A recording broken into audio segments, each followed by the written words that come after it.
তুমি মানুষ নও আদিত্য ভাই, তুমি একটা জানোয়ার। জানোয়ার এই শব্দটা শুনে আদিত্যর মাথায় যেন রক্ত চলে গেল। সে আদিবার গালে সশব্দে একটা চড় বসিয়ে দিল। আদিবার টাল সামলাতে না পেরে মাটিতে পড়ে গেল। আদিত্য তার চুলের মুঠি ধরে তাকে টেনে তুললো। জানোয়ার, হ্যাঁ আমি তাই। আর এই জানোয়ার কি করতে পারে আজ তুই দেখবি। শুধু রাতটা আসতে দে আদিবা। আজ তোর আদরের বড় আব্বু আম্মু নেই যে তোকে বাঁচাবে। এই পিকনিক তোর জীবনের শেষ পিকনিক হবে। তোকে আজ আমি এমন শিক্ষা দিব যে তুই নিজের নাম পর্যন্ত ভুলে যাবি।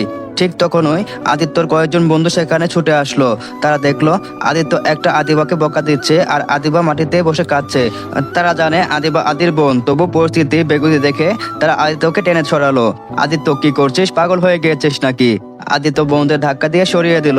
আদিবার দিকে তাকিয়ে এক পয়সাচিক হাসি দিয়ে বলল, যাও বাসে গিয়ে বসো শোনা, আর দোয়া করো তোমার বাবা মা যেন তোমাকে জীবন্ত অবস্থায় বাসায় দেখার সুযোগ পায়। আদিবা টলতে টলতে বাসে গিয়ে বসলো। তার পুরো শরীর তখনও থর থর করে কাঁপছে। আর ফর্সাকালে আদিত্যর হাতের 5 আঙ্গুলের দাগ স্পষ্ট ফুটে উঠেছে। অপমানে আর ভয়ে তার দম বন্ধ হয়ে আসছে। সে বুঝতে পারছে এই আনন্দদায়ক বনভোজন তার জীবনে এক চরম বিভীষিকা হয়ে উঠতে চলেছে। আদিবা নিজের সিটে জানালার দিকে মুখ করে পাথর হয়ে বসেছিল।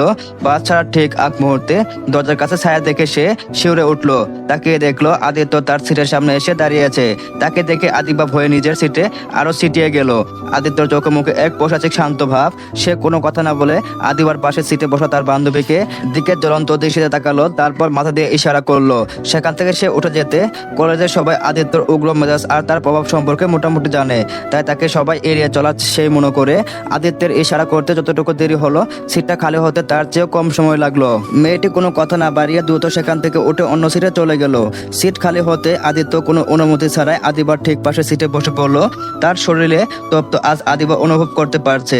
আদিত্য এই আকস্মিক উপস্থিতি বাসের ভিতরে কোলাহলকে আদিবার কাছে এক নিস্তব্ধ কবরস্থানের মতো ভয়ঙ্কর করে তুললো। সে জানে এই যাত্রার প্রতিটি মুহূর্ত এখন তার জন্য নরক যন্ত্রণার সমান হবে।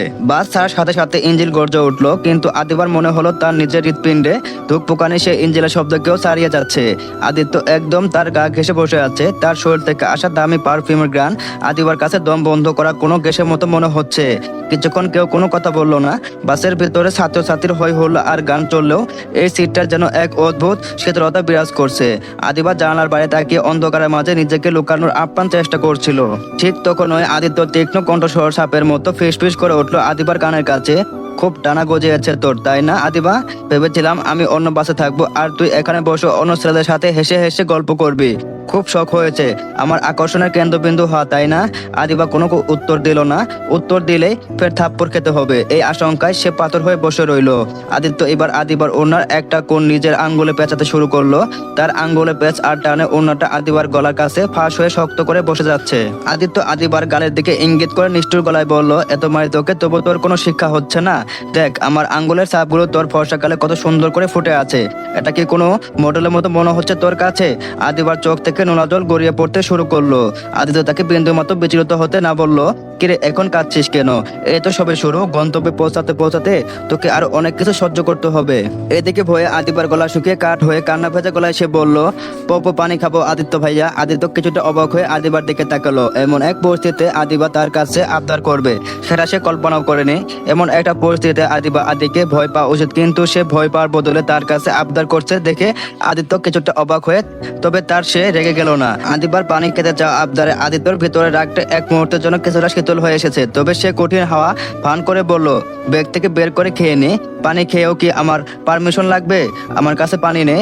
আদিবা খুব নিচু সুরে বলল, পানি নেই মানে? মা তোকে পানি দিয়ে দেয়নি? আর মা না দিলে তুই বড় হয়েছিস না, পানি আনলি না কেন? বের হওয়ার সময় কি মাথাটা এতিমখানে রেখে এসেছিস? আদিবা উত্তর না দিয়ে ফেল ফেল করে তাকিয়ে রইল আদিত্যর দিকে। তার সে অসহায় মায়াবী দৃষ্টি দেখে আদিত্য খানিকটা অপ্রস্তুত হয়ে পড়লো। ও তুই আসলে মেয়ে না, জ্যান্ত একটা যন্ত্রণা। এখন আমি পানি কোথায় পাবো? আমার ব্যাগ তো ওই বাসে ফেলে এসেছি। তাহলে থাক, লাগবে না। আদিবা অভিমানে জানালা দিকে মুখ ফেরালো। লাগবে না মানে? এজন্য আমি তোকে আসতে বারণ করেছিলাম। খুব তো বলেছিলি তুই নিজেকে খেয়াল রাখতে পারবি, কই পারলি না তো।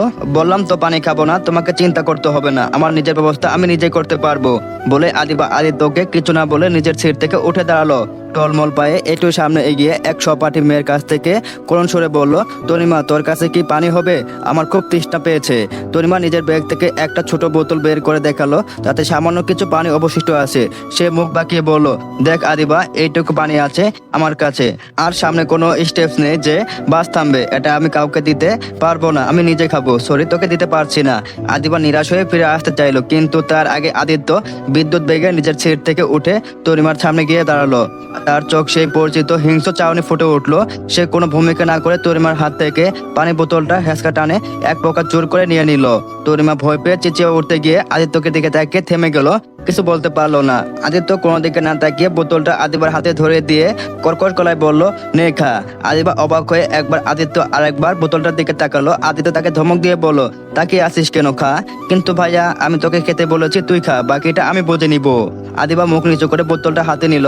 আদিত্য আদিবার কানের কাছে চোখে এসে নিচু ছড়ে কিন্তু ধীর গলায় বলল, তুই যতই বুদ্ধিমতী হওয়ার ভান করিস না কেন আদিবা, দিন শেষে তোকে সামলানোর দায়িত্বটা আমার ঘাড়ে এসে পড়ে।